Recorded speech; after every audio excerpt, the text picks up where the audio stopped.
763 год. Тибетская армия практически без боя захватила Чиньян, столицу империи Тан.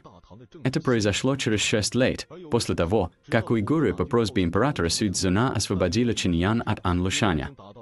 Тогда наследный принц династии Тан Личу нарушил обещание своего отца, императора Сюцзуна. Во время нападения армии Тибета он уже стал императором и не мог снова просить уйгуров спасти империю Тан. Вместе с женами и детьми он начал второе в истории Тан великое позорное бегство сына неба и столицы. Личу был сыном наложницы, а императрица Чжан хотела, чтобы наследником стал ее законный сын.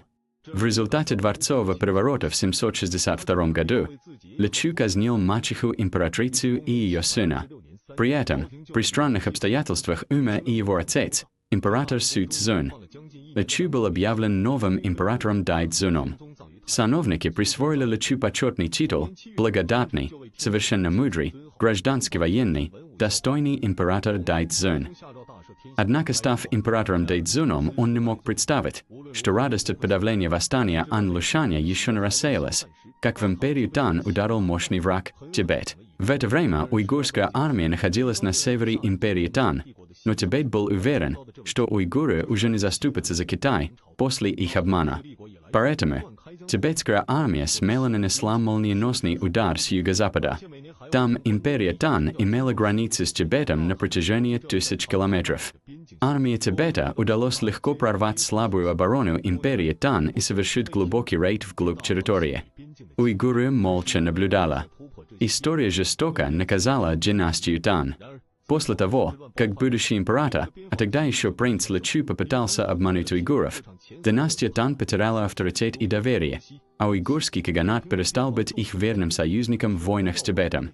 Армия Тибета вышла из Дачингуан на восточной границе империи Тан и захватила Ланчжоу, Тарчжоу, Хэчжоу, Шанчжоу и другие области. Затем двинулась на земли Хэси и Лунью. Десятки областей на северо-западе империи одна за другой пали. К моменту восшествия на престол Дайцзуна вся территория Тан к западу от Фэнсана и к северу от Бэнчжоу уже находилась в руках тибетцев.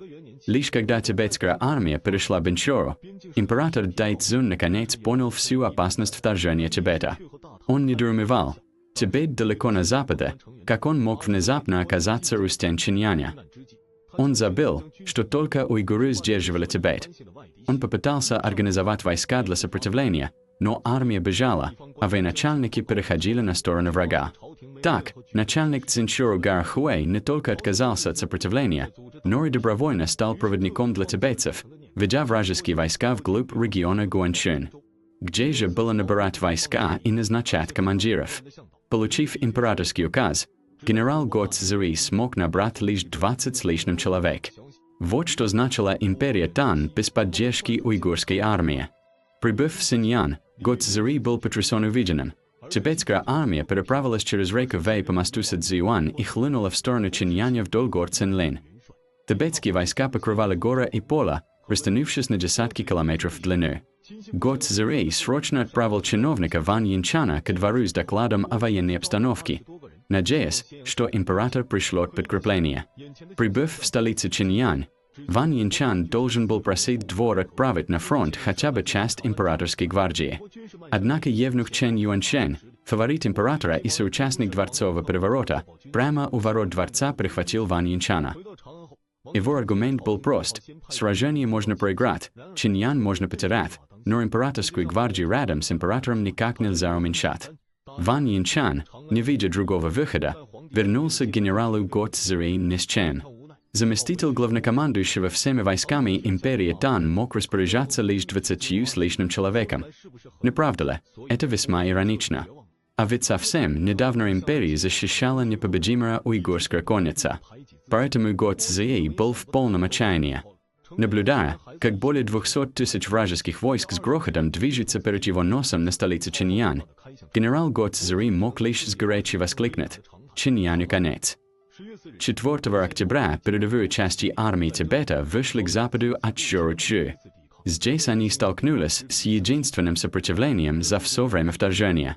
Однако это, несомненно, могло быть лишь слабым сопротивлением, Ведь у Лю Юэцина было всего около 2000 солдат, которые никак не могли сдержать 200 тысяч тибетской армии. В результате основные силы Тибета мгновенно полностью уничтожили армию Лю Юэцина. 7 октября тибетская армия переправилась через мост Сивэй. Императорская столица династии Тан, город Чиньян, полностью оказалась под угрозой тибетских железных копыт. Узнав весть о том, что тибетцы стоят у стен города, император Дайцзун был словно поражен громом. Он в панике не знал, что делать, и в конце концов, в окружении немногих гвардейцев и евнухов, бежал из Чиньяня, удирая на восток. Как только сын неба побежал, в столице сразу воцарился хаос. Все гражданские и военные сановники тоже бросились спасать свои жизни. Согласно историческим записям, император бежал так поспешно, что даже императорская гвардия Цинвэйцун не успевала за ним.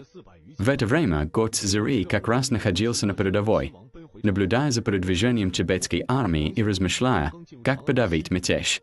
Когда подчиненный внезапно сообщил ему ужасную весть, что император бежал, а в Чиньяне уже хаос, встревоженный Го Цзури немедленно отправился обратно в Чиньян, надеясь успеть перехватить императора и отговорить его от сдачи Чиньяня.